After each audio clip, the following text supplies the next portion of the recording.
আসসালামু আলাইকুম। আমি সাইদুল ইসলাম উজ্জ্বল। আজকে আমি কথা বলবো এসইও ফ্রেন্ডলি ওয়েবসাইট সম্পর্কে। তো আমরা যারা বিভিন্ন কাজের জন্য বিভিন্ন ধরনের ওয়েবসাইট আমরা তৈরি করে নিচ্ছি বিভিন্ন প্রতিষ্ঠানের কাছ থেকে বা বিভিন্ন ডেভেলপারের কাছ থেকে।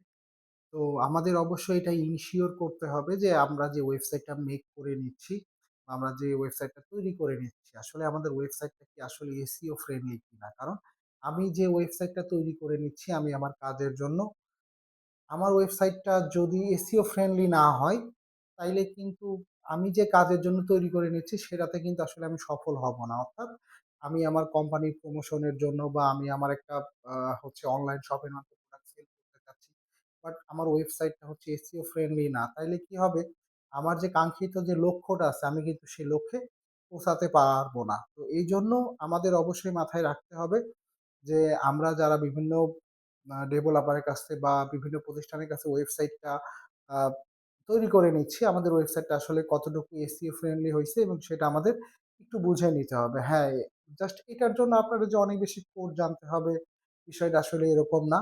বাট কিছু জিনিস বা কিছু বৈশিষ্ট্য আছে যেটা কিনা যদি দেখেন আপনার ওয়েবসাইটের মধ্যে এই বৈশিষ্ট্যগুলো আছে, তাইলে আপনি খুব সহজেই বুঝতে পারবেন যে না, আমার ওয়েবসাইটটা আসলেই এসইও ফ্রেন্ডলি। যেমন আমি কিছু বিষয়ের উপর যদি কথা বলি, যেমন আমি যে ওয়েবসাইটটা তৈরি করে নিলাম, আমার সেই ওয়েবসাইটটা আসলে কতটুকু ও মানে রেসপন্সিভ, অর্থাৎ আমার এই ওয়েবসাইটটা কতটুকু মোবাইল ফ্রেন্ডলি। যে আমার ওয়েবসাইটটা আমি যখন মোবাইল দিয়ে ভিজিট করব, দেন আমার ওয়েবসাইটটা কি সেই কনটেন্ট গুলা বা সেই প্রোডাক্টটা আসলে কতটুকু সুন্দরভাবে আমার মোবাইলের মাধ্যমে আমি দেখতে পারতেছি, বা আমার যারা ভিজিটর আছে তারা দেখতে পারতেছে। এটা কিন্তু খুব ভালো করে আমাদের ইনশিওর হতে হবে। আরেকটা বিষয় হচ্ছে লোডিং টাইম। আমার ওয়েবসাইটটার যদি লোডিং স্পিডটা অনেক স্লো হয়, তাইলে কি হবে যে আমি কিন্তু আমার কাঙ্ক্ষিত ভিজিটরদের কাছে কিন্তু খুব সহজে পৌঁছাতে পারবো না। কারণ আল্টিমেট যখন সাইটটা আমার ধীর গতিতে লোড হবে তখন কিন্তু অনেকেই বিরক্ত হয়ে সাইটটা থেকে আমার বের হয়ে যাবে। দ্বিতীয়ত হচ্ছে যে আমার ইউজার ফ্রেন্ডলি।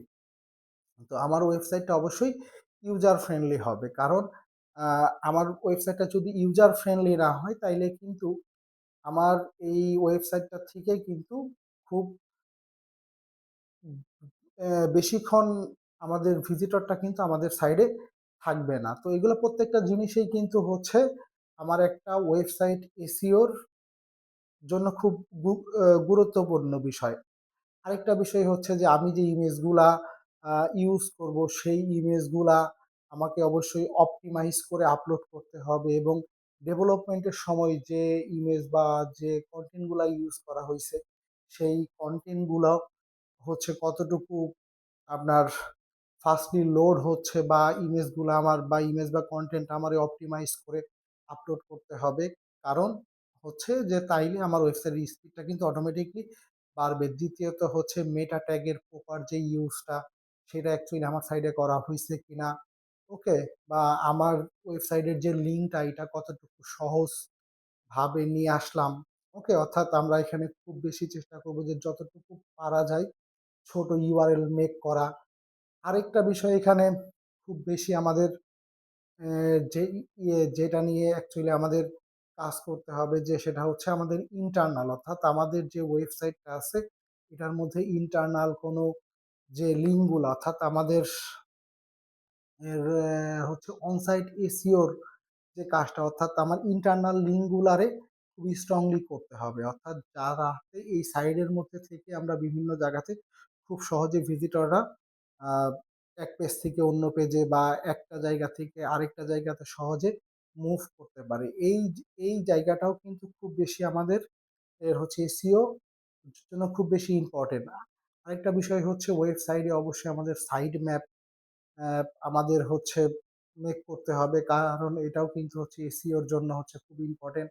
আরো কিছু বিষয় আছে, যেমন ধরেন আমরা যে কোডগুলা ইউজ করতেছি বা আমার ডেভেলপাররা যে হচ্ছে কোডটা ইউজ করছে সেই কোডটা কতটুকু ভ্যালিডেট কোড, হ্যাঁ? মানে অর্থাৎ এখানে অবাঞ্ছিত কোনো কোড আছে কিনা, এবং অবশ্যই ওয়েবসাইটের কোডিং স্ট্রাকচারটা সুন্দর হতে হবে, এবং আমার যে ওয়েবসাইটের মধ্যে যে আমি যে ট্যাগ গুলা ইউজ করব, সেই ট্যাগ গুলাও কিন্তু আমার খুব প্রপারলি রিসার্চ করে ট্যাগ গুলা আমার দিতে হবে। তো এখানে বিষয়টা হচ্ছে যে যদি খুব ভালো মানের একজন ডেভেলপার এইটা তৈরি করে তাইলে অবশ্যই সে এটা মাথায় রেখেই কিন্তু সে হচ্ছে ডেভেলপ করবে। পাশাপাশি যে একটা শুধুমাত্র ডেভেলপারই যে একবার এসইও এর ফুল কাজটা করে দিবে তা না। এখানে একজন এসইও এক্সপার্টও যদি সঙ্গে যুক্ত করে দেওয়া যায় তাইলে সাইটটা ১ম থেকে অনেক বেশি এসইও ফ্রেন্ডলি একটা সাইট তৈরি হবে।